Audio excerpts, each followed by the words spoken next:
Welcome back, everybody. It is almost Halloween, my favorite time of the year, but even more favorite of mine is Halloween clearance time. So right now is that sweet spot where Home Depot has gone 50% off and Lowe's is at 75% off. So one prop that we've been eyeballing all season long was that really awesome pirate ship that Home Depot had prominently featured in their displays. If you're not sure what I'm talking about, make sure you check out our Home Depot walkthrough video.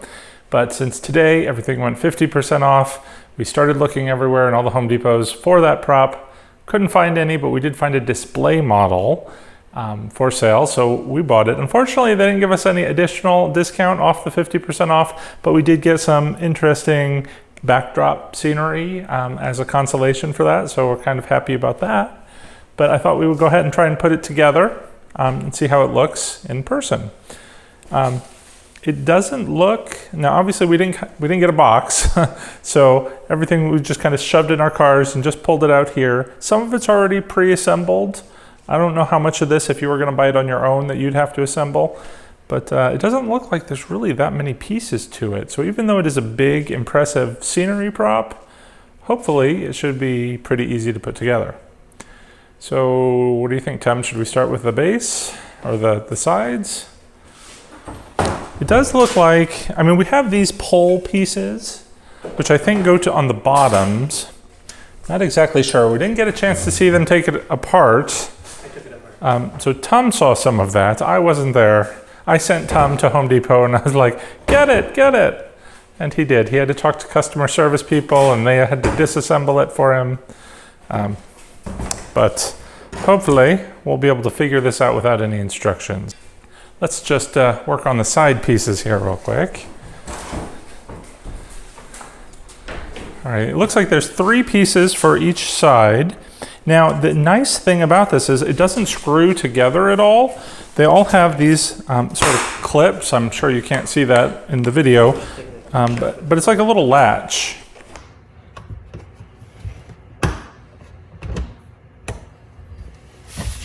All right, so as you can see from this angle, it's just a bit of a hollow shell here on the inside.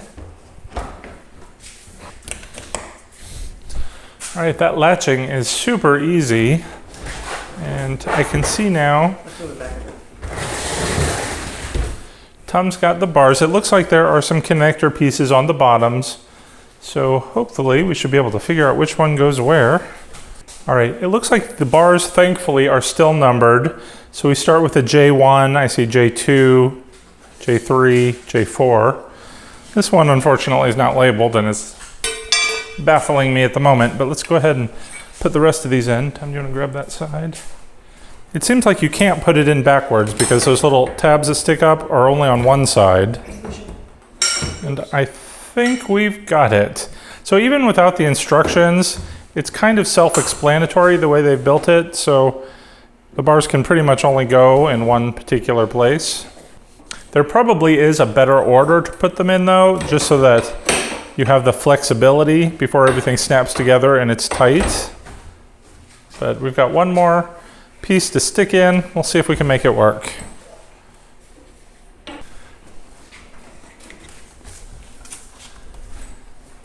There's some pretty cool clips to get.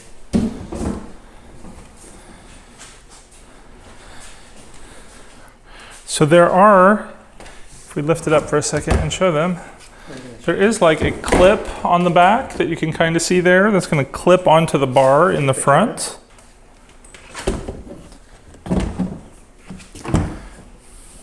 I can also see on either side of the base of the wheel are a couple of holes where you can stick some stakes in there to secure it to the ground. Of course, Home Depot didn't use that, so I do not have that myself. But I do have this mast, which looks hollow on one side, and it's got something on the middle on the other. So I'm guessing maybe this side is the top. Let's go ahead and I think it just slides right into these little cups, holds itself in place.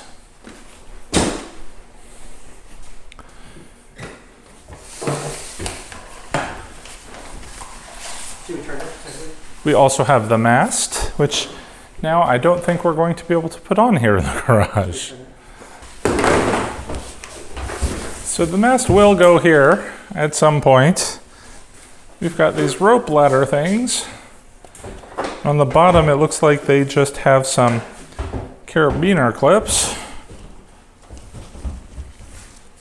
that will clip onto a couple of latches here on the end.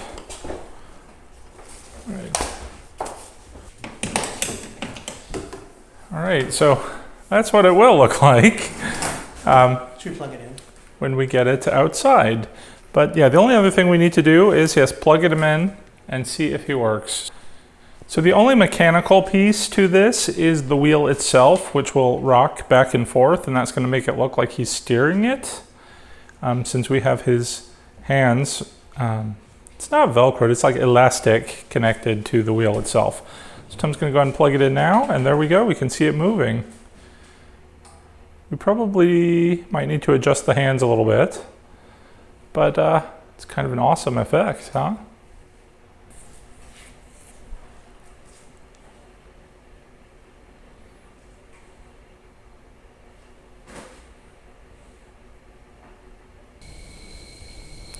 All right, let's go ahead and take a closer look and come in.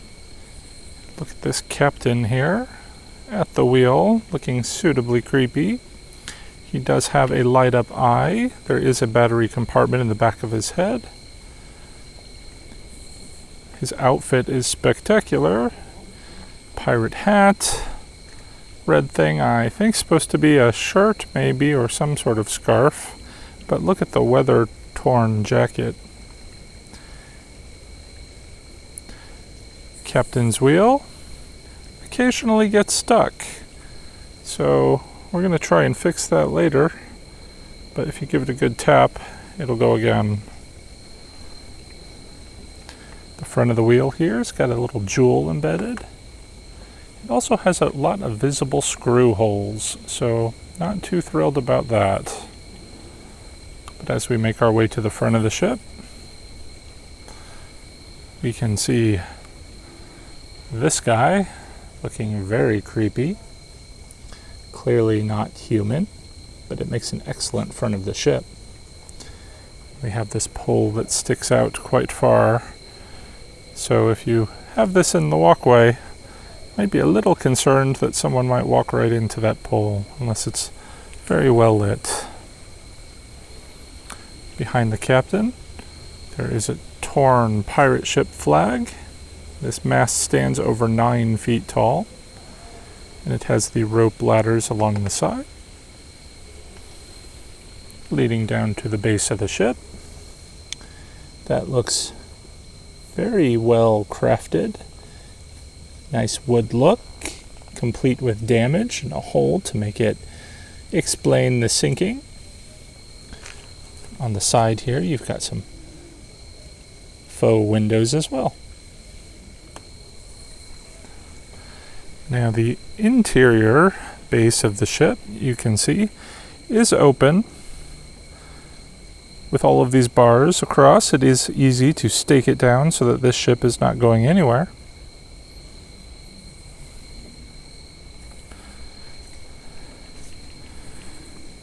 But there you go.